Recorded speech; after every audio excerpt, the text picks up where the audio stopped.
What's up, everybody? Welcome back. Hope everybody's having a great day or night whenever you're watching this. I don't know how you guys are feeling about it, but I think the Minnesota Timberwolves and the LA Lakers series has kind of been, I think it's been good, but I think both teams are leaving a lot to be desired through this series. I was never a person that was going to be like, oh, Lakers in 4, Timberwolves in 4, or for that matter, I'd never felt like the Lakers were just going to steamroll the Timberwolves like a lot of media did and a lot of fans did.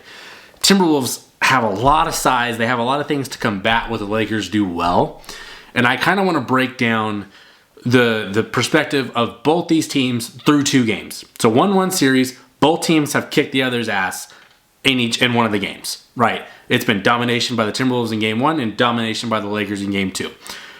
We really haven't got that hard-fought, close game yet, and I think we're building towards that. But let's talk about basically how game 1 unfolded, because the Timberwolves came out and just blitzkrieged the Lakers. And I'm going to be honest, this was a lot of effort that wasn't shown by the Lakers and was shown by the Timberwolves. Timberwolves came out with an objective. Their mission was we were going to steal game 1, and they set a franchise record for three-pointers made. They made 21 threes on 42 attempts. That's 50% from 3. Now, the thing with that is, how repeatable is that? Not very. 21 threes, that's your franchise playoff record. That's not repeatable. So you should not expect to do that again. And we see it in game 2 where they make 5. So I think, and I'm going to kind of point out the things that I think both teams are struggling with at different points. I think the thing for the Timberwolves, and it's been this way all season, is consistency. That has just been the thing for the theme where they are like, they win 5 games, they lose 3. They win 6 games, they lose 4. Like, they have these weird stretches, and they never really just roll flawlessly. But that game 1, they played pretty damn flawless. Like, they beat the Lakers to pretty much every loose ball. They were attacking the glass. They had 11 offensive rebounds. They didn't turn the ball over much. They were up by like 35 at one point in that game. So I thought that they kind of dominated the Lakers in game 1. And those three-pointers, I'm talking about how replicable is that? How can they do that again? The odds are not very high because they made 21 threes. They took 42 overall. And I think I saw something where it was like 27 of those attempts were completely wide open, meaning like no defender within like 7 or 8 feet. That's crazy how wide open those looks were. And you have to give them credit because they knocked them down. Now, they're NBA players. You leave them wide open, they're probably going to make a good percentage of them. So that's why I think the effort for the Lakers was trash in game 1. Because if your next closest guy for closing out is 10 feet away, you're cooked. That's GG's. You're not winning that at any point. That's never going to work. So I think the thing for game 1 was the Timberwolves came out. They did what they wanted to do. They wanted to steal home court, and they did it. So they accomplished their goal for these first 2 games, I think. Would they have loved to go up 2-0? Yeah, of course. But you have the advantage now going the other way. I thought in game 1 they got really good performances from like Naz Reid, Dante DiVincenzo. You get Anthony Edwards, who's facilitating at a better level than he has before. I think Jaden McDaniels played well. Julius Randle, that is a guy I want to talk about because he's had a lot of playoff woes in his career. This is a huge postseason for him because I think he's on the last year of his deal, or he's got a player option or a team option, something like that, to where basically this postseason is going to determine what he gets paid next. And he's played very well through 2 games. He, in game 2, in my opinion, was their most effective player. And game 1, played very well. I think he hit, 4 or 5 threes or something like that. That's awesome production. I think they're getting the best playoff version of him to this point. So I think that's a plus. And with the Lakers not having a ton of, 6'11", 6'10", and 7-footers out there, he has to be able to make an imprint because we know Gobert is not going to do that offensively. So he's got to be the one that causes problems in the paint. And if he knocks down the threes, Randall's going to be very well paid after this playoff run, whenever it ends, whatever it goes. So I've got to give him credit. I think the Timberwolves have played. They played good. They played good through the first 2 games. They just could not hit a shot. Leading into game 2, that's where I think the Lakers' defense was just amazing. They took something from game 1 where they were like, we're not doing that again. And a lot of it was effort with the threes. It felt like every Minnesota Timberwolves shot was heavily contested. And Anthony Edwards is going to dunk on you like he did Jackson Hayes. He's going to make some crafty layups. He's going to do that. He's going to knock down pull-up threes. you know you're going to withstand all that. But when you basically take a team that hit 21 threes the game before and hold them to 5 on like 5 out of 25 shooting or whatever it was, you knocked them from 50% to like 20%. Now, is that sustainable? Probably not, right? I don't think that they're going to lock up the Timberwolves like that again, but the Timberwolves also had their season low in scoring at 85 points. So the Lakers clearly got the message from JJ that, hey, we cannot be giving up this many wide open looks. And whether they're scheming the looks open or not, you can't give that up. And I think that they played a very good game in Game 2. Luka has been really good throughout the first 2 games anyways. LeBron, Game 1 was a little bit rough, didn't look like himself, wasn't playing all that emphatically, in my opinion. Game 2, we got bits and pieces where he was playing really well offensively.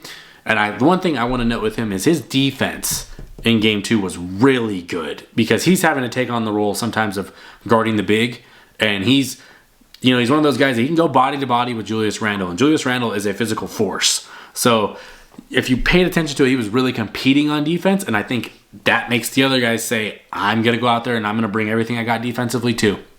Luka was doing his best to stay in front of people. There wasn't so much just being a traffic cone out there. I thought he was pretty good in space, and I thought that was one thing where on the flip side, like the Rudy Gobert matchup is getting hunted badly. All 3 of Luka, LeBron, and Austin Reeves are hunting that matchup and trying to make him unplayable. And Luka probably is the most how would we put it? He's had the most success with it. And you can tell Rudy is kind of terrified when he gets out there on that island, because he's got those happy feet and then dudes are just blowing by. And I think the foul trouble for the Timberwolves was rough in Game 2. They were fouls, in my opinion. Whether or not they're getting called on the other end, that's debatable. I'm not getting into that because we can only talk about what actually happened in the game. And I think the Timberwolves just looked a little bit slow in Game 2, and they looked like the pressure kind of like they were kind of like, we got Game 1, let's get the fuck out of here. That's what it kind of sounded like. That's what it looked like. So when you get Luka that is cooking like the way he was, and they're getting Gobert in space, that rim protector's gone now. So there's a lot of things that go wrong for Minnesota's defense when that gets pulled apart. So that's the weakness that the Lakers have to keep going at. They have to keep getting Gobert in space, and he is a 4 or 5 time defensive player of the year, and I get that. But you have to get him away from the rim. That's where he's the defensive player of the year, is when he's at the rim. He's not the defensive player of the year when he's out in space. So that's something that the Lakers need to keep attacking. I think another one, because they can get these switches, if you're going to mismatch hunt, they need to be going at Mike Conley, because Mike Conley did nothing in Game 2. But he's the smallest guy on the court. He's the smallest frame on the court. When you get those switches, I know he's historically been a good defender for his size, but they need to head down, we're going in. Like, they need to do that a little bit more than they have, because I think they're getting that switch really easily, and Conley's getting up there in age. He's not quite as fast as he used to be. They should be picking that apart a little bit more than they have. So that's something I kind of have a gripe with, is that they haven't really been going at him as much as I would prefer. The thing in Game 2 that I think the Timberwolves figured out a little bit too late, but they figured it out a little bit, is the Lakers' communication on defense when they're running all these screens in the paint and players are cutting through. The Lakers' communication was objectively bad in the fourth quarter with that, particularly because the Timberwolves got several wide open looks from that, just that action where you've got guys crossing underneath and they switch, and then 2 guys on the Lakers don't communicate the switch. The third guy gets open, and you got open threes, and whether or not they make them or miss them, they're open. You don't want them to be open. You want them to be contested. So I think that the Timberwolves found a lot of good action out of that. And if you were paying attention, anytime that somebody was crossing through the baseline and there was somebody coming the other way, the Lakers were getting lost. So I think communication was something that they need to harp on and make sure that they have it down, because if you're going to be trapping and pushing Anthony Edwards out, you have to be communicating what's going on the back end. Because if you're giving up open looks out of that, what you're doing in front doesn't matter. So I think those are things that the Timberwolves can keep building off of, is those plays that Finch has been running where you're getting those open looks off the pin downs and off the bottom screens and the switches. I think that's been really helpful for them. I thought they found something. I think they know they found something with that. Now the Lakers got to be better communicating. A lot of communicating is just effort and paying attention to detail. So that's the thing that I said in the very beginning with the Lakers. Looked like Game 1 they didn't have any attention to detail and they were lazy. Game 2, kind of in that fourth quarter, it looked like those were starting to show themselves again. Obviously, they pull it out. But ultimately, that was the game that they were winning by like 25 at one point, and it got down to 7 or 8.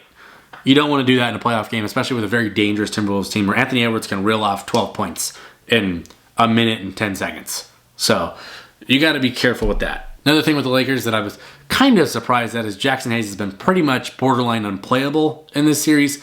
They need better from him. They really do, because they're having to go small against a really physical team, and it's not the greatest recipe for success. Sure, you can switch everything and you're faster, but when you get certain players that are head down, like Randall, like Anthony Edwards, and Naz Reid, particularly once he gets it going, it could pose some problems. So they need him to stay out of foul trouble and be able to make an impact on the game. These dumb fouls are not helping them. So I think he's been a negative in this series, but he could definitely turn it around if it's just the attention to detail where we don't fall for every pump fake and we don't reach when we don't need to reach. I think Jackson Hayes objectively needs to be better. But if you're the Timberwolves, man, you're saying, hey, we did our job. We stole game one. We took home court advantage back. If you're the Lakers, now you got to go do the exact same thing. You got to go into their turf and you got to win at least one game. And you can get your home court advantage back, right? But it's going to be something to pay attention to because Minnesota's not an easy place to play. That fan base goes crazy. And that's going to be something to watch because this will be the Lakers' first test with this core construction with Luka, LeBron, and Dorian Finney-Smith being newer to the team. Certain things like that. It's going to be interesting to see how that transpires in a playoff game, especially if they're not having the best communication out there. That could pose a lot of problems, and I don't know if the Timberwolves are going to shoot 20% from three again. So there's definitely weaknesses. Both teams are finding out about themselves, or they already knew, or they're definitely getting exposed in this first round. And I don't know why people ever thought that the Lakers were just going to steamroll the Timberwolves. I said it earlier, but that made no sense. My pick initially was the Lakers in 6, but I thought we'd be getting 6 like super tightly contested games, like decided within 4 or 5 points. We haven't got that yet. My hope is that we get that in the next 4 or 5 games. We get those games, this series will be amazing. But yeah, that all being said, who do you got? How many games? Let me know. I'm going to stay with my pick with Lakers in 6. I'm feeling better after game 2. But it also could be a lot of the Timberwolves just being like, we did what we came here doing and took game 1. So we'll see. Game 3 and 4 are going to obviously be the next biggest stages of the series. And Minnesota's got the home court. So it's going to be something fun to watch. But anyway, if you're new to the channel, please subscribe if you like this kind of content. Please like the video.